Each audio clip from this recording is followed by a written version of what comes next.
Welcome to Gate City Chronicle, a weekly magazine dedicated to the city of Nashua.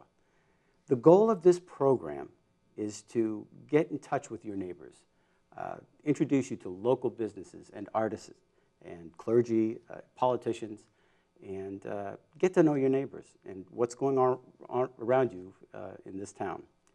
I'm Kevin Avard, your host, and joining me for the very first show is Mr. Norman O'Neill from Bikram Yoga. Welcome aboard. Thanks, Kevin. Oh. Norman, Bikram Yoga.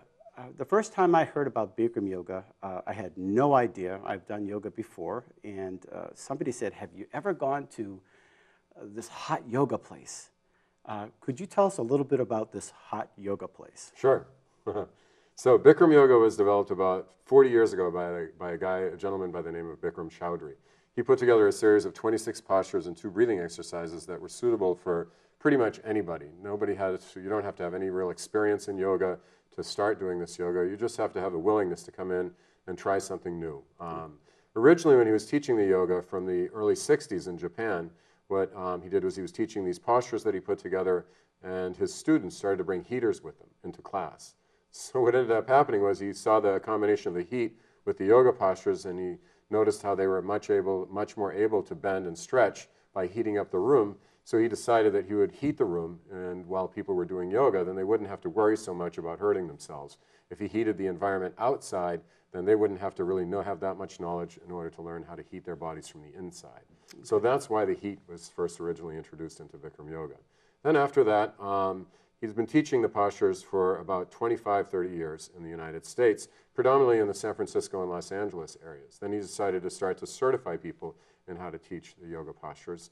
And what ended up happening is over the course of the last 10, 15 years that he's been doing the teacher trainings, there are about 5,000 or 6,000 teachers out there, and there are almost 400 yoga studios in the country, just in the United States alone, with about 600 throughout the world that are teaching this 26 posture, 2 breathing exercise sequence of postures. And that's kind of the history of it. Now, you have your own studio here in Nashua, New Hampshire. Yes. And where is that located? It's over in the Millyard complex. It's on Pine Street Extension, right by the clock tower. Oh, okay. Lego Dance is around that area as well, from what I understand. Mm-hmm. Well, I'm guilty. I actually have been there at Bikram Yoga, and I must say, my first time there, I was a little bit nervous. I'm sure you get that a lot. Yes. How do you overcome that? Well, usually people are nervous about that they're not flexible enough, or that they won't like the heat, it's too hot for them, or that sort of thing. But for the most part, if you come in, if you were flexible, you wouldn't need to do yoga. And as far as the heat is concerned, you should be able to sit in a room that's over 100 degrees in heat. Because if you can't, that means that something's not functioning properly in your body. You should be able to tolerate that level of heat. All that will do is it will actually increase the amount of sweat that your body produces, which allows you to keep your body cool. So your body temperature never really goes up much more than a half a degree in the entire class. Mm-hmm. And they've done studies where they put 3 or 4 guys in a room, heat it up to 200 degrees, leave them in there for 45 minutes, and their body temperatures never go up as long as they keep sweating. Right. So, having done Bikram Yoga myself. By the way, it's not a 200. We never go up to 200 degrees. Yeah. Well, having done Bikram Yoga, might feel like it, Kevin, but it's not 200 degrees. You're right. Actually, we've looked at the temperature. Yeah. A song always comes to mind. Yeah. Just breathe. Yeah. Just breathe. Can you talk a little bit more about the breathing aspect of it? I noticed that I could run a 5-mile jog, and relatively winded at the end of it. But having tried Bikram, I can remember struggling a little bit wow, this is very challenging.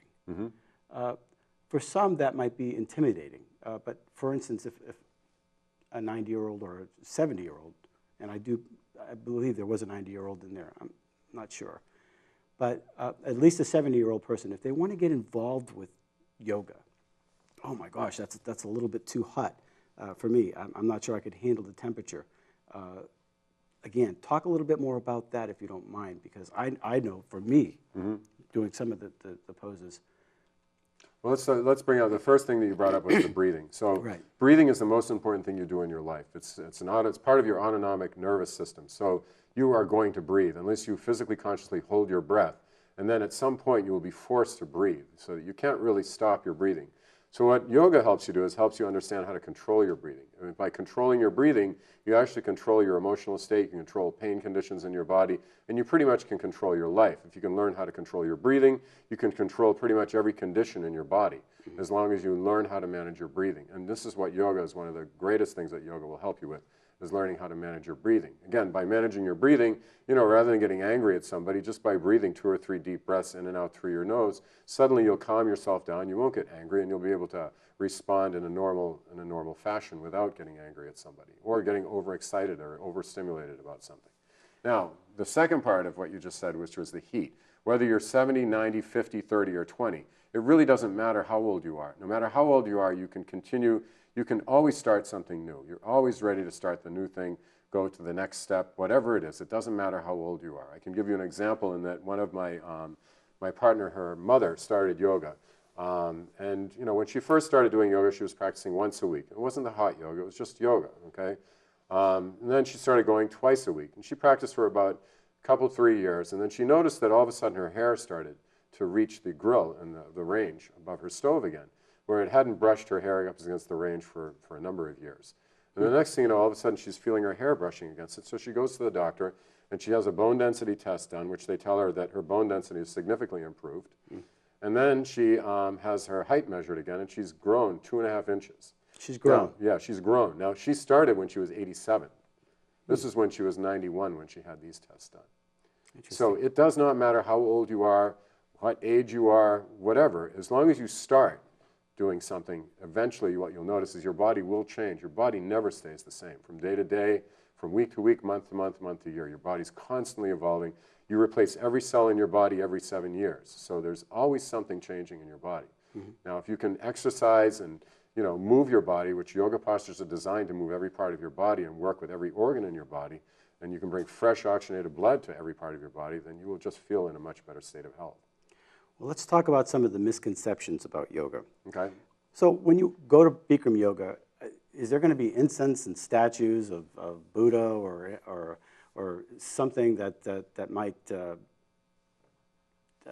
be offensive to anybody? Religious in nature. Religious in nature. Yeah, there's been a bit of that that's come out. So there are basically 8 branches, or eight Patanjali's 8 yoga sutras. Okay, what we practice at Bikram yoga is the physical, the hatha yoga, the asanas, the postures, okay, which is the physical portion of yoga. This is what allows us to help you get into a true meditation, which is getting your body and your mind connected.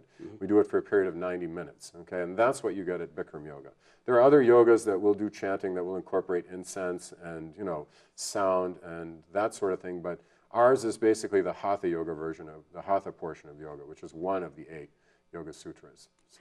Now, I understand that you have another studio in, is it Chelmsford? Yes. And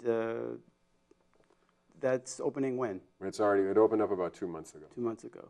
So for those of people who are commuting somewhere in Boston and they can't get back to the yoga studio in Nashua, you have another facility in Chelmsford. Yes. And great, that's wonderful. Yeah. You all have some demonstrations that maybe you have an assistant that can help you with? Yeah, we thought, that you might want to just see how easy some of the postures are, because again, this is a beginning yoga. Bikram yoga was designed for people who want to try it. And then, it becomes very challenging the longer you practice it, the deeper you go into your body. So we figured we might show you a couple of postures just to give you an idea of what it looks and it sounds like when you come to a class. All right, well, let's take a look. Okay. This is our assistant, Louise. Louise, one of the first posture we do is called half moon pose. Arms over your head sideways, interlock your fingers, release your index fingers, cross your thumbs. Now squeeze your palms together, straighten out your arms, lock out your elbows, bring your arms back with your ears. Good. Bring your hips forward a little bit, upper body back, keep your body weight in your heels for this posture. Take a deep breath, stretch up nice and tall, try to touch the ceiling, and bend your body to the right in an absolutely straight line. Push your hips over to the left, beyond your left foot. Push your hips as far as you can. You create a counterbalance of the weight. As you push your hips to the left, reach over to the right side of the room. She's creating a stretching feeling down the left side of her body right now. So she can feel her skin almost tingling. That's how far she pushes her hips over to the left side of the room. This is one of the first postures that actually starts the process of burning the nutrients inside your fat cells in your body, starting to reduce your weight, your body weight. So you just come down more and push. Come down more and push. Good. Inhale, breathing, come up and stop in the middle. And that's it. This posture really starts to get your spine moving back and forth, opening up the joints in your spine and your hips and your arms and your shoulders. Wow, that was very interesting. Well, that seems very doable. Yeah, I hope so. Yeah. Well, I know you're an instructor as well, so Yes. you do this all. How many times a day do you do this? I practice 6 days a week. 6 days a week. I've been practicing for 8 years. I started when I was 44. And I started when I had stretched out my hips to the point where my hips were so bad that, you know, I'd get out of bed in the morning, I'd feel creaky and achy. And, you know, it starts when you hit about 38, 39, right? You start to get out of bed, the bones don't move so easily. You feel a little bit like stiff in the morning. Sometimes it's a little bit painful. It takes 15, 20 minutes before things start to smooth out for you. So anyway, around 44, I had stretched something, I hurt something, tore something in my groin area, and I decided, well, I've got to try. I couldn't play squash anymore, so I said to my partner, Louise, well, let's try that yoga thing you've been talking to me about. So she took me to my first Bikram yoga class, and I actually know a number of people my age, 44, 45, 46, that have had hip replacements. Yep. And I thought I was heading down that road, having gone to a chiropractor, noticing those certain pains in certain areas. And of course, we've done Bikram yoga as well. But doing some bending and some squats, that's also helped out with the reshaping of the hips and strengthening of the muscles. And there's a lot of muscle control in Bikram yoga. It's a lot of muscle control, but really what it is that all yoga is about stretching your body. So you create separation in your joints, which allows fresh synovial fluid in. So, and also, you know, you're creating tourniquet effects throughout your body, throughout the entire 90 minutes. What that means is that you're restricting the blood flow to a certain part of your body, and then when you release, come out of the posture, you get fresh oxygenated blood into that part of your body. Now, the older you get, some of the smaller capillaries that go into your joints tend to like tighten up and constrict, and then just don't deliver the same amount of blood to your joints. And that's why you start to feel a little bit creaky the older you get. You know, once you pass your like early 20s, you know, the bottom line is once you pass that age group, your body is really starting to decline in some of those areas. So yoga helps you extend your lifetime and some of the things that you're able to do. Like for me, you know, when I started, I really couldn't play golf anymore because I love to play golf. I used to play golf 4 or 5 times a week, 6 times a week. And, but I had damaged my hip so bad that there was so much pain going up my spine whenever I tried to swing the club. You know, 2 leaves or, you know, a bunch of ibuprofen, and after a while, that didn't even help anymore. So after a couple of years of doing this on a 6 or a 7 day a week basis, I was able to go back out with no pain anymore on the golf course. And I can't confirm that I actually am not, you know, I can tell you that right now that I don't feel like my right hip needs to be replaced, but at one point I really felt like I was going to have to get that replaced. Interesting. So, if somebody's going to come to Bikram yoga, what do you suggest the day before? the day before you should drink a lot of water. A lot of water. Make sure you hydrate really well because you are going to sweat like you've never sweat before in your life. Okay. Okay? And when you're there, should they have some 3 hours before you shouldn't eat anything. Okay. Okay? So, you know, the last meal should be about 3 hours before, and it shouldn't be a heavy meal.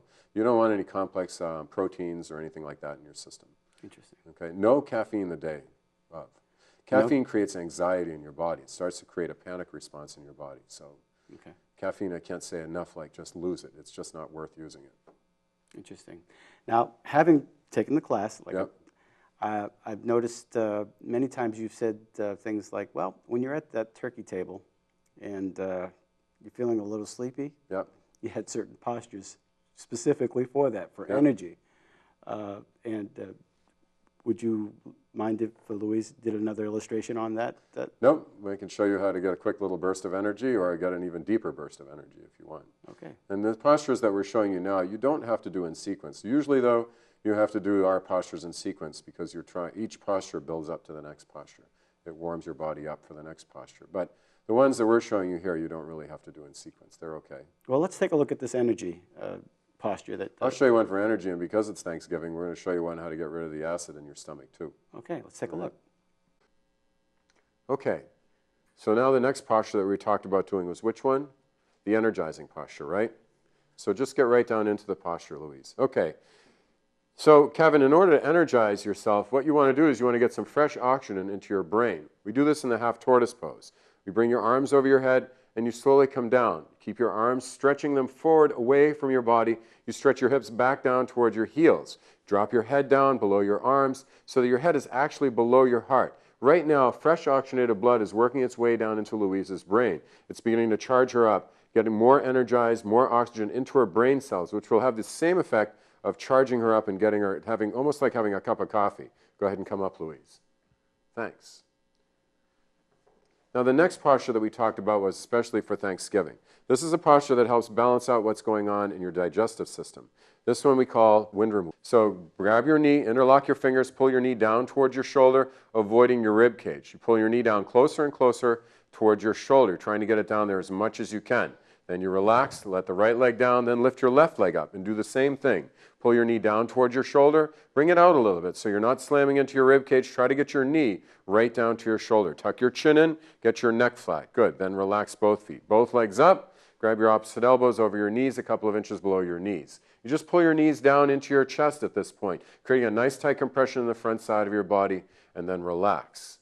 So what happens here is that you're massaging all three parts of your colon. You're also improving the circulation to your large, your small intestines. You're helping to balance out the hydrochloric acid production in your stomach.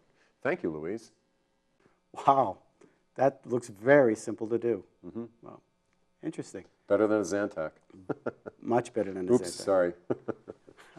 I don't know if you could say that. That's fine. Yeah, well, he'll edit it out, right, if I don't need it. I think so.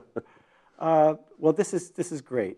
Is there anything else you want the community to know? Well, every year I usually have 2 days where I give away free yoga so that anybody that wants to try it, I don't want it to have price be an objection. I think, if you can get into the room, just try it. I mean, we don't charge for it. This year it'll be the Saturday after Thanksgiving. Mm-hmm. We'll have extra classes. We'll have classes at 7:30, 9:30, 11:30, 2:30, and 4:30 that day. And every class will be free that day.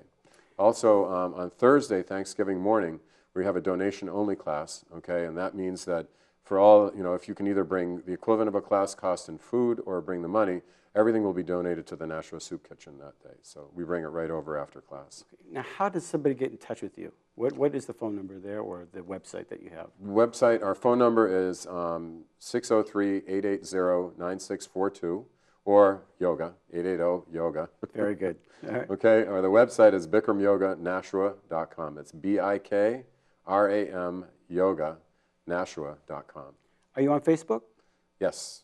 Okay, so we could look it up on Facebook. On Facebook as well. All right. But if you type in yoga NH in Google, we would come right up too. Okay, and you said it is down by the mill area. We're in the mill yard. Mill yard. Yeah. Okay. We're by the Department of Social Services. We're right next door to them. All right. How many members do you currently have? It's hard to say, but on average, we have about 400 or 500 people that are regularly practicing. We have 10 teachers that rotate through, and we are running 25 classes a week right now. 20. So how many instructors do you have? We have about 10 or 12 instructors. 10 or 12. We always have visiting instructors that come through. It's kind of nice to, break it up a little bit, get different people to teach and learn from. So, do you have any daycare facilities there, or? We tried that, but we just didn't get enough people, so we don't right now. Okay. But that doesn't mean to say that it won't come in. It comes and it goes sometimes. Right. Sometimes we run a kids program there too, as well. You just have to keep an eye on our website. We post that stuff up there. So. Interesting. So Norman, what does an individual do to prepare for their first class? That's a good question, Kevin. So the first class, the day before, you should drink a lot of water. And then 3 hours before, you should stop eating. You can still keep drinking until about an hour before. Mm-hmm. And then what you want to do is you want to come in with clothes that you can sweat in. So you don't want to wear any heavy cotton or anything like that. You should bring a yoga mat, a towel, and some water with you. And an open mind. Do you have yoga mats there if a person doesn't have a yoga mat? Yes, we do. Okay. The first day, they're free. All right, wonderful. Well, thank you very much for joining this is very first broadcast. Thanks for asking me, and thank you for looking at Gate City Chronicle for the very first time.